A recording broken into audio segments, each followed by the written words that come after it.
Hello guys and welcome back to my channel. Today's video is just going to be a little update on what I've been up to on the farm this week.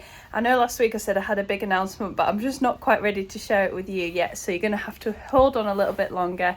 And in the meantime, I just wanted to post these rough and ready phone filmed videos just because I want to keep you in the loop about what I'm up to, and also keep videos coming out on my channel because I love making YouTube videos and it's just more quick and efficient for me to make them here on my phone rather than getting all the camera equipment out and editing them inside on the computer. So what have I been up to this week on the flower farm? I have been really thinking hard about how I can make the farm be a little bit more efficient or run a little bit more efficiently, and how I can make my life easier basically, because I'm working on about half an acre on my own. It's a lot of stuff for a singular person to be doing all year round, so I'm trying to think of all of the processes that take up a lot of time and cause a lot of frustration to me, and trying to streamline those things. So one of the main things that I am doing at the moment, which I've put into practice already this week, is to put more of my growing spaces together. So if you know me already, I have one greenhouse at the front of the farm, which is actually in our garden, and then I have this greenhouse here and this polytunnel here. And what I decided to do, and actually I have another greenhouse that is in storage that needs to be put up, and what I decided to do last week was to spin this greenhouse around. It was previously, the door was facing the polytunnel, and made space for a second greenhouse there, so I can have two greenhouses in production right next to each other. And the greenhouse at the front in the garden is just going to be used for personal stuff and veg growing and things like that. And if I need any extra space, then I will make space for it here in the polytunnel. So in springtime, I usually spend a lot of time going backwards and forwards between fields, and I do a lot of walking, and I'm trying to cut down on the amount of time I spend going backwards and forwards to and from the fields. So what I would like to do ideally is to have all of my tools that I need for this field here, and even if I have to buy separate tools for the front field, I will do that to avoid me forgetting things all of the time and having to walk backwards and forwards, because adding all of that time up throughout the year does actually amount to a lot of time. I know you're thinking maybe it's not that much of a big deal if you forget something and you have to walk back and get it, but it is a big deal when it adds up. It adds up to my energy, my time, and after all, I want this business to be profitable and to serve me for a long period of time. So I'm going to be, in the next week or two, putting the second greenhouse up here.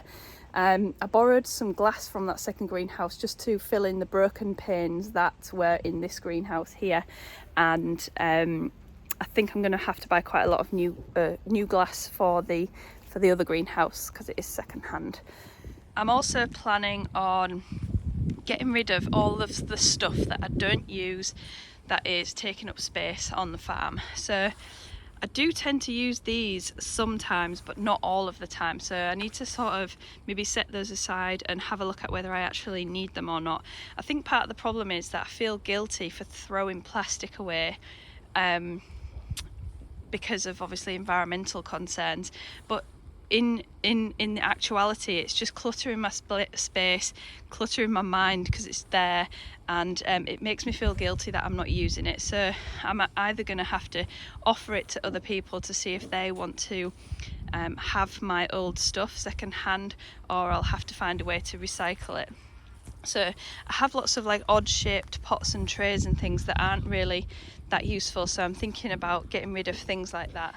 I've just had a check up on some of the plants that are here. I think this is a bed of Ami that I planted in autumn. That's not doing too badly, but the rest of the autumn planted stuff isn't doing too great. This was actually some sunflowers and rudbeckia, and I just cut that down yesterday, and I got my shredder around here and I shredded lots of stuff and put it into that compost pile. This is a pile of stuff like amaranthus stalks, and there's a lot of amaranthus seeds in there, so I don't think I'm going to chop those because I think I'll end up with a lot of amaranthus seeds in my compost. Because this isn't a hot compost pile, the seeds just aren't going to be killed off by the high temperatures. This was my autumn sown bed of larkspur, and I think that we have had rabbits in here, as I have lost quite a lot of the larkspur. It's very patchy, so I'm going to have to re-sow this whole bed because I'm not having the patchiness here. I would rather re-sow it and put something else in there rather than try and work around it. Down here is the cornflower, so mostly cornflower, and then there is something else, I think. No, just cornflower all the way down here, and then this bit is bare that I need to fill in. And then over here, this was planted in Dorcas. Most of the Dorcas is gone. Thank the rabbits for that one. There is some that survived, so I'm going to have to sow something to fill in the gaps there as well. This is a small section of cover crop that I put in, and then we have a bed of foxgloves next door.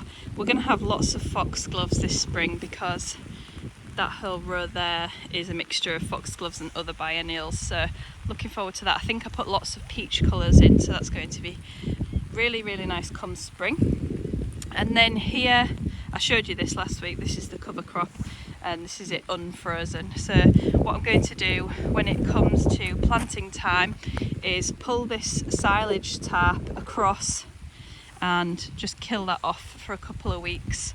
I don't think I'm going to even, I don't think I'm going to need to put any extra compost on this because it's already looking quite well mulched, so I'm probably just going to leave it as it is and broad fork it and plant into it. I've just been doing a little bit of planning regarding my online workshops because they went really well last season, and I would like to bring some more to you guys this season. So what I would like to start with maybe is a seed sowing workshop, online tutorial kind of thing. So let me know what you would like to know about seed sowing. What are the difficulties for you guys?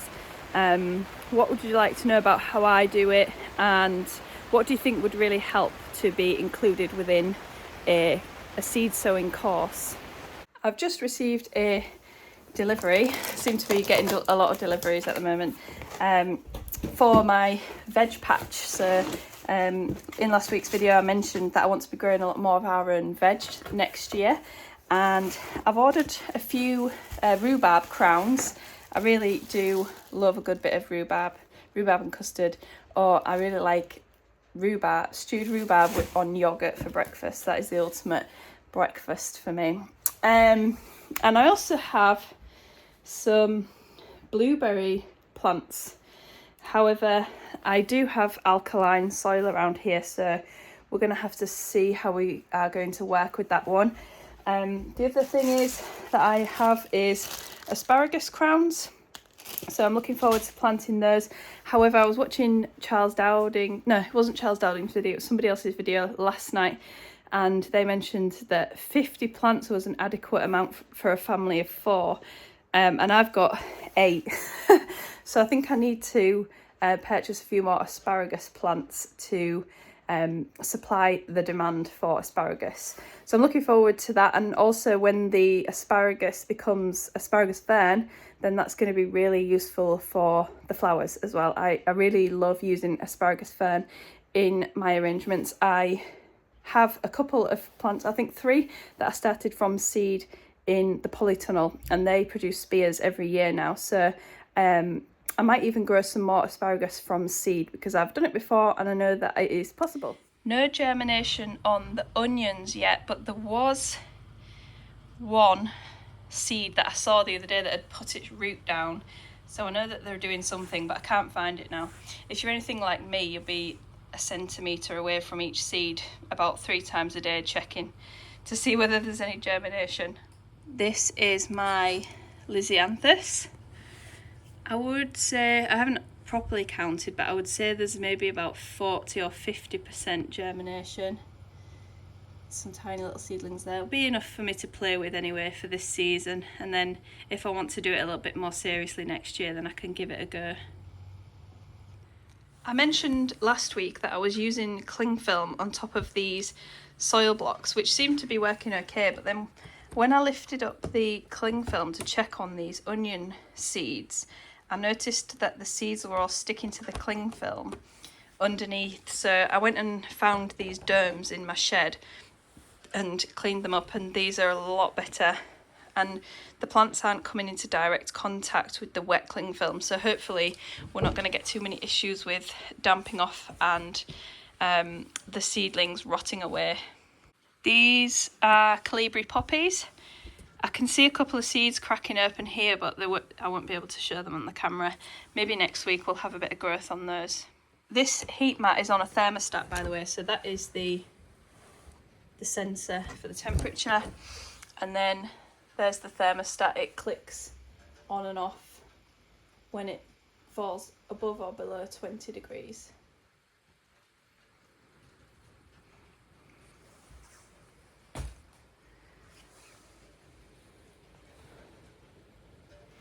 Just in my garden greenhouse, and I gave this a little bit of a tidy up last week. I'm going to have to remove everything out of here at some point because it really needs all of the glass taken out and repainting, because it's looking really scruffy now from the outside. It's a job that I'm really dreading to do because I just know that it's going to be a nightmare taking all of the this greenhouse is plastic, not glass, so it's going to be taking all of this plastic out and repainting it. I've sown about 120 garlic cloves yesterday, so I'm looking forward to trying some of homegrown garlic this year. I've done it in the seed tray because I haven't got anywhere to plant it just yet, and I just want to get it off to a good start before planting it in the ground. And it has to have 1 to 2 months of cold temperatures to form its cloves properly. So I'm going to, that's why I put them in the seed trays, so that they get off to a good start this season. Last week I had a huge pile of leftover Christmas foliage that I saved from all of my workshops and wreath making sessions over Christmas, and I chipped it all and put it into this compost bin. It has got some scraps in there at the moment, and it did actually get up to about 60 degrees last week, so that was a cool thing to see at this time of year when it's about -4 on a night.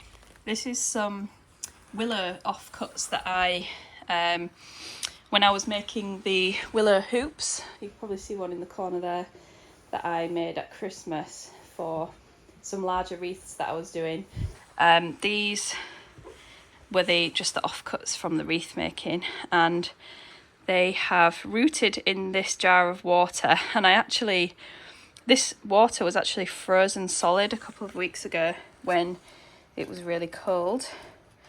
And I've got some willow to prune in the field, so I might just take some cuttings from it and see whether we can grow some more willow plants. So as you can see, as always, there's lots and lots to do on the flower farm, but I've really been thinking hard about how I can make it easier on myself and how to be more efficient and to be working smarter, not harder.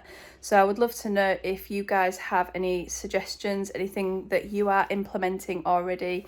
It's been really interesting to be starting to think about it this week. Over the last couple of weeks, I've been chatting to a couple of people, and we've been talking about how really it's the kind of seed sowing time, transplanting really isn't efficient at all, and also after harvest, well, during harvest, after harvest, there's a lot of inefficiencies within flower growing. So I'm going to try and clear all of those things out and just make sure that I'm doing it in the most efficient way possible. I'm not creating extra work for myself. So if you want to kind of read more on this topic, the reason why I got myself thinking about it is because I've been reading The Lean Farm by Ben Harmon, I believe. I'll put a link in the description down below. It's a really, really fantastic book. The guy kind of models his farm on the Toyota car industry and the way that they kind of run within their factories and within their business. So they've applied lean principles, and that's made their profitability go up. and productivity go up. So this guy has kind of translated that into a farm setting, and it's really interesting to think about how different techniques could save us lots of time and money. So let me know if you've got any ideas, and also let me know what you've been up to in your gardens, on your farms this week. I would love to hear from you down in the comments. Thanks for watching, guys, and I'll see you on the next one.